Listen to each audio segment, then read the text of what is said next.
Hi అండి, welcome back to my channel Padmaja's kitchen. ఈరోజు macaroni pasta రెసిపీని ఎలా చేయాలో చూద్దాం రండి. పిల్లలైనా పెద్దలైనా చాలా ఇష్టంగా తింటారండి. ఈ పాస్తా కోసం ఎలాంటి సాసులు వాడకుండా ఇంట్లో ఉండే ఇంగ్రీడియంట్స్తో ఈజీగా 10 మినిట్స్లో చేసుకోవచ్చండి. ఇది మార్నింగ్ బ్రేక్ఫాస్ట్గానైనా ఈవినింగ్ స్నాక్గా కూడా చేసుకునే బెస్ట్ రెసిపీ అండి. ఇప్పుడు దీని ప్రాసెస్ ఎలాగో చూద్దామా. ముందుగా స్టవ్ పై ఒక ప్యాన్ పెట్టుకుని దానిలో 4 కప్పుల వాటర్ పోసుకోండి. అంటే 1 లీటర్ వరకు వాటర్ పోసుకుని వాటర్లో 1 స్పూన్ సాల్ట్ వేసుకుని కొంచెం ఆయిల్ కూడా వేసుకోండి. ఆయిల్ వేయటం వల్ల ఒకదానికొకటి అంటుకోకుండా ఉంటాయండి. మనం ఎన్ని కప్పుల పాస్తా తీసుకుంటామో దానికి డబల్ వాటర్ పోసుకోండి. వాటర్ బాగా మరుగుతున్నప్పుడు 2 కప్పుల పాస్తా వాటర్లో వేసుకుని ఒకసారి బాగా కలపండి. ఈ పాస్తా రెసిపీ కోసం నేను గోధుమ పిండి మ్యాక్రోనీ తీసుకున్నానండి. ఇవి సూపర్ మార్కెట్స్లో దొరుకుతాయి. ఇప్పుడు మంటను మీడియం ఫ్లేమ్లో పెట్టి ఉడికించండి. పాస్తా అడుగంటుకు పోతాయి కాబట్టి అప్పుడప్పుడు కలుపుతూ ఉండండి. 6 నిమిషాలకు పాస్తా పూర్తిగా ఉడికిపోతాయండి. వీటిని ఒకసారి నొక్కి చూస్తే ఇలా సాఫ్ట్గా ఉంటే ఉడికినట్టే.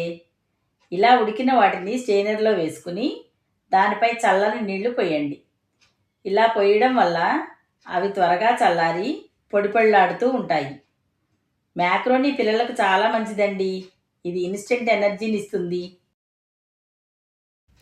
ఇప్పుడు స్టవ్ పై వేరొక ప్యాన్ పెట్టుకుని 2 గిన్నెలు ఆయిల్ వేసుకోండి. ఆయిల్ వేడెక్కిన తర్వాత దానిలో 1 స్పూన్ జీలకర్ర, సన్నగా తరిగిన 4 వెల్లుల్లి రెబ్బలు, సన్నగా తరిగిన 2 పచ్చిమిర్చి వేసుకుని 1 నిమిషం వేయించండి. తర్వాత ఒక మీడియం సైజు ఆనియన్ని కట్ చేసిన ముక్కలు వేసుకుని ఆనియన్ మెత్తబడే వరకు వేయించండి. ఇలా ఆనియన్ మెత్తబడిన తర్వాత దానిలో తరిగి పెట్టుకున్న బీన్స్, సన్నగా కట్ చేసిన క్యారెట్ ముక్కలు, 1 టేబుల్ స్పూన్ బఠానీ వేసుకుని వీటన్నిటినీ కలుపుతూ వేయించండి.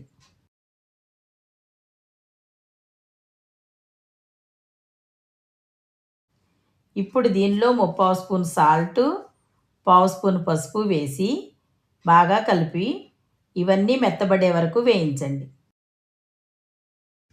ఇప్పుడు దీనిలో కట్ చేసి పెట్టుకున్న క్యాప్సికమ్ వేసుకుని క్యాప్సికమ్ కొంచెం మగ్గిన తర్వాత 3 టమాటాలను కట్ చేసిన ముక్కలు వేసుకోండి. టమాటాలు మగ్గే వరకు వేయించండి. టమాటాలు పూర్తిగా మగ్గి ఇలా ఆయిల్ పైకి తేలిన తర్వాత దానిలో 1/2 స్పూన్ కారం, 1/2 స్పూన్ ధనియాల పొడి, 1/2 స్పూన్ జీలకర్ర పొడి, 1/2 స్పూన్ గరం మసాలా వేసుకోండి. పిల్లల కోసం నేను తక్కువ కారం వేశానండి. మీకు స్పైసీగా కావాలంటే 1 స్పూన్ వరకు వేసుకోవచ్చు.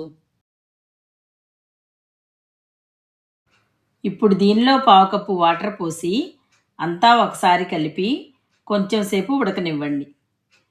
ఇలా ఉడికిన తర్వాత మనం ముందుగా రెడీ చేసి పెట్టుకున్న పాస్తాని ప్యాన్లో వేసుకుని ఈ మసాలాలన్నీ పాస్తాకి బాగా పట్టేటట్టు మీడియం ఫ్లేమ్లో పెట్టి కలపండి. గ్రేవీ అంతా పాస్తాకు బాగా పట్టిన తర్వాత స్టవ్ ఆపి ఫైనల్గా తరిగి పెట్టుకున్న స్ప్రింగ్ ఆనియన్స్తో పాటు కొంచెం కొత్తిమీర చల్లి అంతా ఒకసారి కలుపుకుని సర్వింగ్ బౌల్లోకి తీసుకోండి. అంతేనండి, వేడి వేడి మసాలా పాస్తా రెడీ అయిందండి. పిల్లలకు అప్పటికప్పుడు ఇలా పాస్తా చేసి పెట్టండి, చాలా ఇష్టంగా తింటారు. ఇంట్లో ఉండే ఇంగ్రీడియంట్స్తో సింపుల్గా ఎలాంటి సాసులు వాడకుండా 10 మినిట్స్లో చేసుకోవచ్చండి. ఇది చాలా రుచిగా ఉంటుంది. ఇదే విధంగా మీరు కూడా ట్రై చేసి ఎలా వచ్చిందో తప్పకుండా కామెంట్ చేయండి. మా వీడియో మీకు నచ్చినట్లయితే లైక్ చేయండి, షేర్ చేయండి, సబ్స్క్రైబ్ చేయండి. మరెన్నో రెసిపీస్ కోసం పక్కనున్న బెల్ ఐకాన్ క్లిక్ చేసి ఆల్ అనే ఆప్షన్ సెలెక్ట్ చేసుకోండి.